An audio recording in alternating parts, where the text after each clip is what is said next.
fantastic. is that you were hoping to see this at some point in the season from Jalen Suggs was probably the one you thought you were going to get it from. Yeah. And Franz Wagner, you were thinking, this can be a glue guy. His value to the team is going to show up in the stat sheet, like stuff like that. He's going to be one of those guys. That's what you thought when the Magic drafted him. Yeah. That his upside was the kind of guy that you want on a winning basketball team, not the kind of guy that you need necessarily. He's not the star. He's the ancillary piece to a nice collection of talent. No.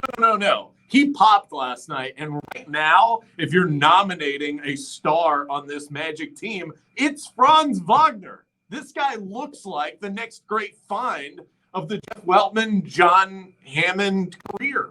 He looks phenomenal. He does. He looks really good. I would still put my nomination on Cole Anthony, but Franz Wagner deserves a honorable mention or a Part B trophy because he's been doing things specifically that we didn't expect him to do. And for me, that's what is so impressive with him right now is because I wasn't expecting this out of him. You know what I'm saying? There were certain expectations I had for certain players. And even what Cole Anthony's doing right now, I kind of expected him or demanded is more the right word, that he was going to be this player going forward. But Franz Wagner was an afterthought.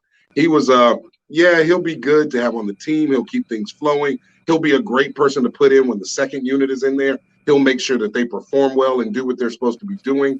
But the way that he's played, second unit, not a chance he's ever going to see that. No, I mean, he is the starting five has been playing really well, and he is arguably the biggest reason why. Yeah. And right there with Cole Anthony, those two guys have been hands down the Magic's best players early on in this season. And when you see it coming from a guy who was drafted 8th overall, who's doing it with length, he can drive the lane, he can hit threes. Yeah. This guy, and he can defend.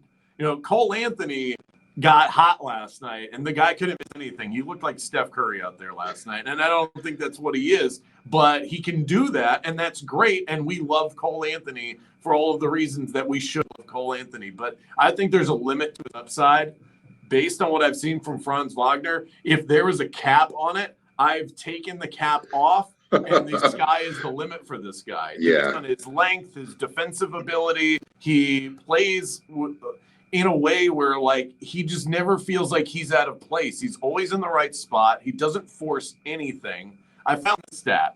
The Magic have a plus 1.1 net rating when Wagner is on the floor. When he's not on the floor, they have a minus 24.3 net rating. Yikes. Now, what exactly does that mean? Wow. I wish I could tell you. But I do know that is staggering.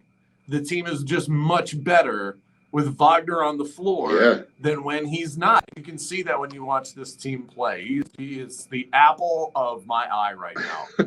Well, it's not only what he does when he has the ball in his hands, but it's what he's doing when he doesn't have the ball in his hands. And I don't even mean defensively. I mean, now that he has had 4 games where he's performing at this level, teams have to pay attention to him. You can't just leave him out in the corner. So, for instance, we'll take Mo Bamba, who's been playing out of his mind as far as what we saw from him last year. But there's teams that still haven't caught up to Mo yet, and so they just leave him. Like, they don't pay much attention to him. They let him get out into the three-point lane and all that kind of stuff. They don't do that with Franz Wagner. They are chasing him and making sure they've got their eye on him at all time, and that opens up more opportunities for other guys on the floor, and his ability to do that as a rookie at this point in the season is fantastic. And it opens up the ability for him to do what he did last night at the end, because he was nailing 3 after 3. He finished the night 5 of 9 3-point range. So the guy nails 5 3-pointers, and then Minnesota's like, I guess we need to meet this guy out at the 3-point line.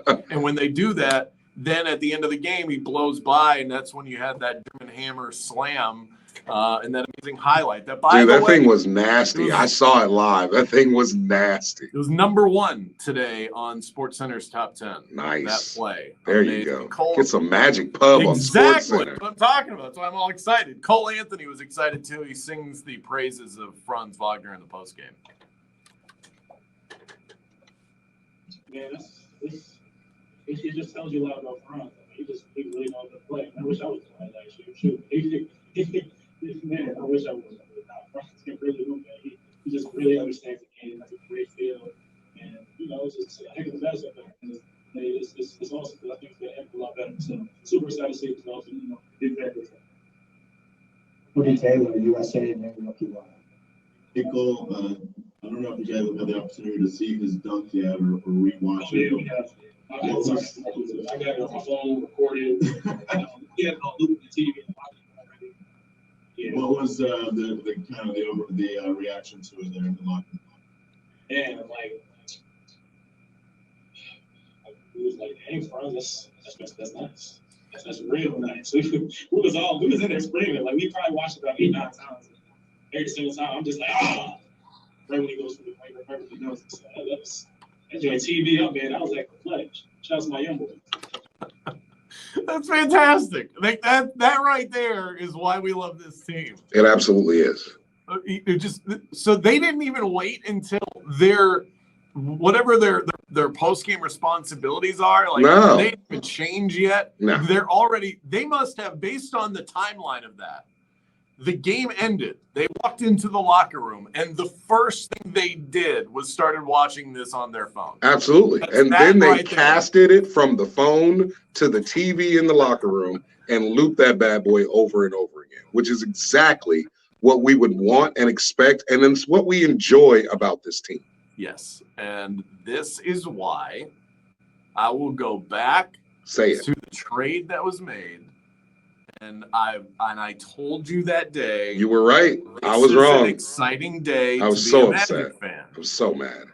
Vooch is doing good things with Chicago, but this is why, so that you could birth a situation like this. And they have collected the right pieces. I know that people love to say Magic management. This is a good collection of young talent that's fun to watch. And it goes back to what I said at the trade deadline, the start of the season, that this is an exciting time to kind of get in on this. Yeah. Because you can enjoy little moments like this without every little win or loss being do or die. You can just enjoy the growth of a really young basketball team. And this is what I said yesterday.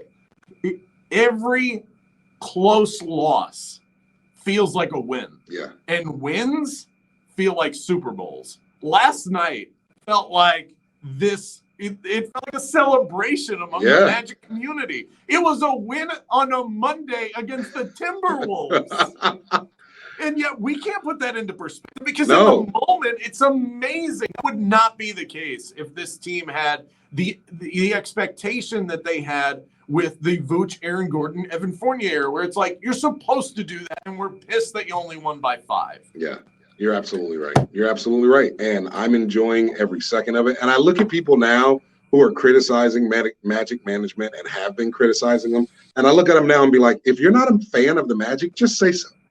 Just say so. Just be honest and tell us, I started watching the Magic when they started winning with Shaq, or I started watching the Magic when they started winning with Dwight, and I never paid attention any other time.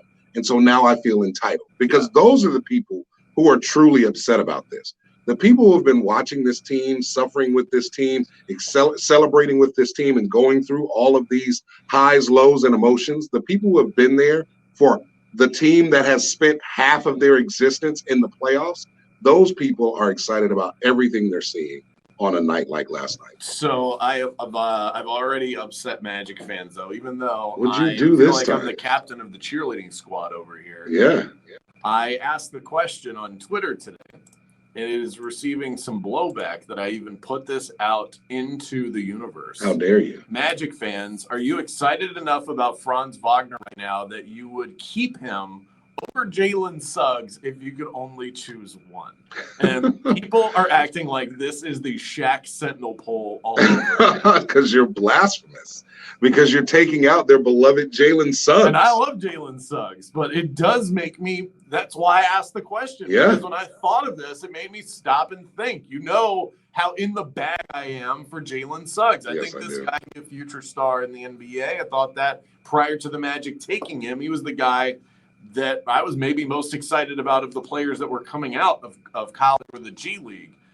But just based on what I've seen in a very limited sample size, there's been 8 games so far. But Franz Wagner has been good in pretty much all of them. And Jalen Suggs is still finding his way. Yeah. If I had to take one, if you said right now you can't leave the studio without choosing one of these players for the next however long, next contract that they get to sign, Franz Wagner has the choice. And of course he it feels does. crazy to say that at this early stage in the season, but look, this is what we do, people. We have these conversations. Yeah. And I think Wagner is the answer. Are you willing to go there this early? Absolutely. And Now, I if you were wasn't even redrafting, it would be Wagner at 5 and Suggs at 8. got that right, baby. Got that right. I might still pick Jalen at 5. That way he has a little bit more trade capital when I'm ready to deuce him out of town for Franz Wagner. Well, the point is, though, that if we were redrafting this draft, Wagner's not making it to 8. No, that's true. He's not, because he's shown this, and He probably he's doesn't been that make it good. to 5. He's been that good. Yeah, unbelievable. So excited. The Magic have a guy. Hopefully they have 2. But I can confidently say they have 1. I'm still holding out on they have 3. If we can get the laziness out of Mo Bamba, if we can get that, because think about it, the way he plays, I it's love the way he almost played last night, though. he did I'm play. into that. He did. He played great last night. But a lot of days he plays like, oh, that's right, I forgot I'm playing basketball. Yeah. You know, if we can get that out of him and really get that intensity on the court for him, there's your 3-headed monster right there. Let's go. Oh, more heads than that. Now I'm getting greedy. Give me 5 monsters. All right. Let us know what you think. Text in at 50857 on our Academy Sports and Outdoors text line. Coming up next, are we seeing the real Patrick Mahomes? We'll get into it after this.